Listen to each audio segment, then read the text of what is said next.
अस्सलाम वालेकुम dear students, उम्मीद करता हूँ आप सब लोग खैरियत से होंगे। अल्लाह ताला आप सब पर अपना करम रखे, आमीन। बच्चों, लास्ट लेक्चर में हमने फ़र्स्ट कंडीशन फॉर इक्विलिब्रियम की बात की थी। आज हम बच्चे सेकंड कंडीशन ऑफ इक्विलिब्रियम की बात करेंगे। तो फर्स्ट कंडीशन ऑफ इक्विलिब्रियम में हमने पढ़ा था कि जो सम ऑफ ऑल द फोर्सेस हैं वो ज़ीरो होती हैं, और जबकि उनके जो एक्स वाई कंपोनेंट्स हैं या sum of total F X component या sum of F Y component वो सारे के सारे क्या होते हैं, ज़ीरो होते हैं। तो जब तक वो ज़ीरो नहीं होंगे तो तब तक फर्स्ट कंडीशन ऑफ इक्विलिब्रियम बच्चों सेटिस्फाई नहीं होगी।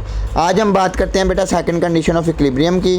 तो सबसे पहले हम इसकी डेफिनेशन के बारे में बात कर लेते हैं कि the vector sum of all the torques acting on a body about any point must be zero. तो ये बेटा यहाँ टॉर्क की बात हुई है, तो मैं आपको ज़रा टॉर्क के बारे में रिमाइंड करवा दूँ कि the turning effect of force is called torque. कि जब फोर्स टर्न करती है किसी बॉडी के जब फोर्स किसी बॉडी के ऊपर लगती है और वो बॉडी टर्न करती है ना, दैट इज़ कॉल्ड बेटा टॉर्क। तो जैसे हमने लास्ट टाइम एग्जांपल्स पढ़ी थी कि टैप को ओपन करते हैं पानी की, ठीक है, या टैप को क्लोज़ करते हैं, जिसे हम पानी की नल कहते हैं, नलका कहते हैं, या पंजाबी में टूटी कहते हैं, ठीक है बच्चों। यहाँ हम डोर को ओपन या क्लोज़ करते हैं, तो देखा नहीं, डोर टर्न करता है, ठीक है। तो हम फोर्स अप्लाई करते हैं ना जब किसी बॉडी पर, तो बॉडी टर्न करती है, that is called the turning effect of force, और हम उसको टॉर्क कहते हैं।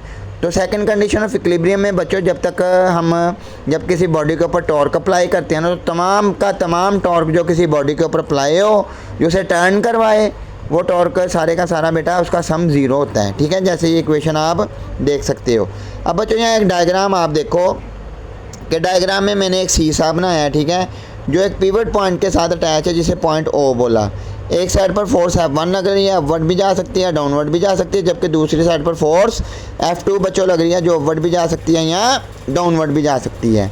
तो मैं अगर इसके एक्सप्लेनेशन की बच्चों बात करूं तो consider two equal and opposite forces are acting on a body along same line. के ये एक सेम लाइन के ऊपर दो इक्वल बट ऑपोजिट फोर्सेस क्या है बच्चों, एक्ट कर रही हैं। The body is in equilibrium, body equilibrium के ऊपर है, as it is satisfying the first condition, कि वो बॉडी इक्विलिब्रियम के ऊपर है क्योंकि वो फर्स्ट कंडीशन को बच्चों क्या कर रही है, सेटिस्फाई कर रही है, ठीक है। तो that is the resultant of all the forces acting on it is zero, क्योंकि हमने फर्स्ट कंडीशन में पढ़ा था कि रिजल्टेंट ऑफ अपना sum of all the forces acting on a body is zero. तो बच्चों ज़रा ये केस में अब आप देखो कि मैंने उस डायग्राम को थोड़ा शिफ्ट कर दिया, ठीक है। तो अगर उस स्ट्रेट लाइन के ऊपर या उस सीसा के ऊपर बेटा फोर्स लगेगी, तो देखो अगर फोर्स F1 ऊपर को लग रही है तो फोर्स F2 बॉडी को क्या करेगी, नीचे को ले आएगी, ठीक है।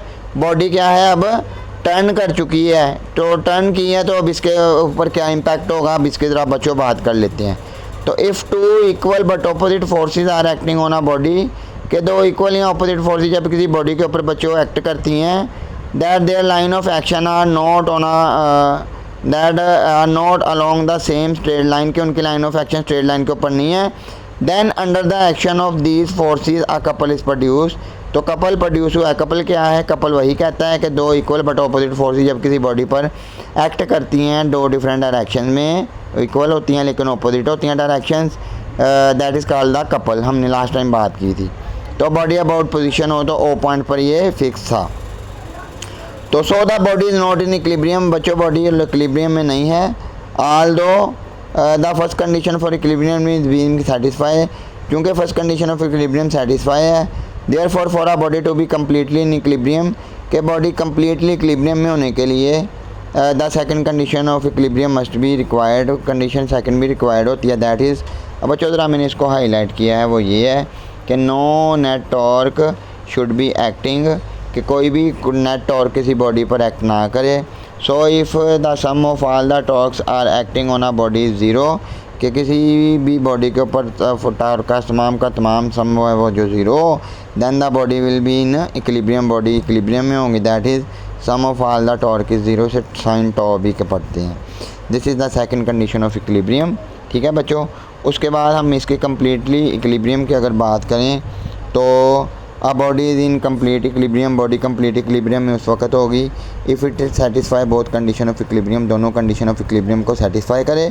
और वो बच्चों दोनों कंडीशन ऑफ इक्विलिब्रियम क्या हैं, नंबर 1 है sum of all the forces acting on a body is zero, sum of all the torques acting on a body is zero. तो बॉडी कम्प्लीटली इक्विलिब्रियम में होगी। जैसे देखो मैंने जब sum of all the forces की बच्चों बात की थी तो sum of all the F is equal to 0, तो क्योंकि फोर्स दो कंपोनेंट में लग रही थी, एफ कंपोनेंट और वाई कंपोनेंट में, ठीक है बच्चों। तो sum of all the F X component is equal to 0 and sum of all the F Y component is equal to 0 and sum of all the torques are also equal to 0। ये था बच्चों second condition of equilibrium. इसके बाद हम बात करते हैं next question की।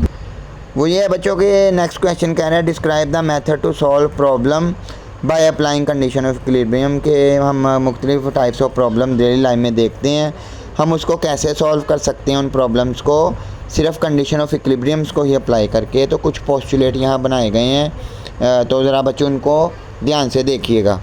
तो the following steps helps to solve problem by applying condition of equilibrium, कि ये कुछ स्टेप्स हैं जो कि अप्लाई करवाए जाते हैं ताकि बॉडी कंडीशन ऑफ इक्विलिब्रियम को सेटिस्फाई करे। सबसे पहला स्टेप क्या है? First of all select the object to which equations delta sigma F X is equal to 0 and sigma F Y is equal to 0 act to be applied. के पहले सबसे ये हम बात करते हैं कि इक्वेशन जो है हमने लास्ट पढ़ी थी फर्स्ट कंडीशन ऑफ इक्विलिब्रियम, जो कि F X is equal to 0 और F Y is equal to 0, उनका समीशन 0 था, ये अप्लाई हों।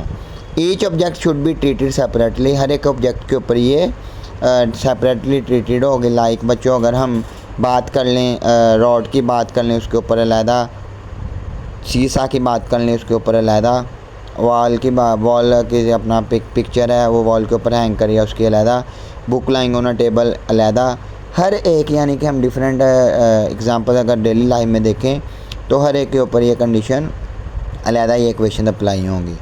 तो उसके बाद है draw diagram to show the object, diagram में बनानी है जैसे मैंने लास्ट आपको बना के दिखाई है हर एक के साथ, एंड शो द ऑब्जेक्ट और ऑब्जेक्ट को शो करवाना है, and forces acting on object should be included, और जो फोर्सेस हैं जो ऑब्जेक्ट के ऊपर लग रही हैं वो भी इंक्लूड करनी है। The forces which object exert on their environment should not be included, लेकिन वो वाली फोर्सेस जो उसके इन्वायरमेंट में हैं वो इंक्लूड नहीं होंगी, जैसे एयर रेजिस्टेंस हो गई, ठीक है, और अपना ग्रेविटी हो गई है, इस तरह की जो फिनोमिना हैं वो हमने ज़रा निगलेक्ट करनी है क्योंकि वो इन्वायरमेंट के इर्द गिर्द की फोर्सेस हैं। उनके अलावा वो वाली फोर्सेस की बेटा यहाँ बात करनी है, यहाँ ये कहने की कोशिश कर रहा है कि सिर्फ हमने वो वाले ऑब्जेक्ट के ऊपर फोर्सेस को इंक्लूड करना है जो सिर्फ ऑब्जेक्ट पर लग रही हैं, उसके अलावा बाकी इन्वायरमेंट में उस ऑब्जेक्ट की जितनी फोर्सेस हैं बेटा वो हम निगलेक्ट कर देंगे, उनको इंक्लूड नहीं करेंगे। तो बच्चों जो थर्ड पॉइंट है वो कह रहा है choose a set of X Y axis, हम एक्स वाई एक्सिस में देखते थे, such that as many forces are possible lie directly along X axis और वाई एक्सिस, वही बात कि यही पॉसिबल है कि या तो वो फोर्सेस है वो एक्स पर अप्लाई होंगी एक्सिस पर या वाई एक्सिस पर अप्लाई होंगी। It will minimize the number of forces to be resolve into component, ताकि ये कंपोनेंट पर रिजॉल्व होने से बचे और नंबर ऑफ जो कंपोनेंट रेजोल्यूशन है वो मिनिमाइज हो जाएंगे।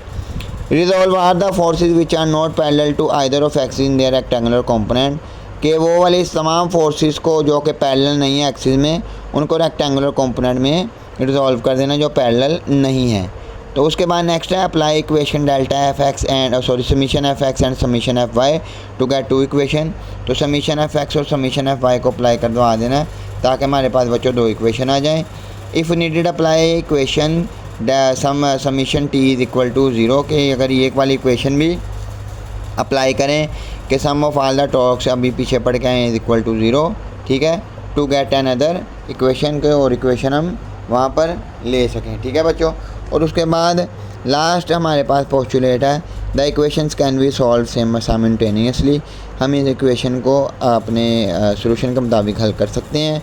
Find out the desire unknown equation, ताकि हमें वो वाली नामालूम इक्वेशन मिल सके, ठीक है बच्चों। ये था आज का हमारा टॉपिक। उम्मीद करता हूँ बच्चों आपको इसके रिलेटेड कोई क्वेश्चन या क्यूरी नहीं होगी। अगर बच्चों इसके रिलेटेड कोई क्वेश्चन या क्यूरी हो तो आप बच्चों उसका स्क्रीनशॉट लेके मेरे नीचे दिए गए व्हाट्सएप नंबर पर मेरे साथ शेयर कर सकते हैं। प्लस बच्चों आप मेरे इस यूट्यूब चैनल को लाइक कर लो, सब्सक्राइब कर लो, प्लस बेल आइकन को लाजमी दबा लो ताकि मज़ीद न्यू नोटिफिकेशन के साथ आपके पास टाइम सर न्यू वीडियोस पहुंचते रहें। तो बच्चों इंशाल्लाह मिलते हैं नेक्स्ट वीडियो में, तो अपना ख्याल रखिएगा इंशाल्लाह। अल्लाह हाफिज़।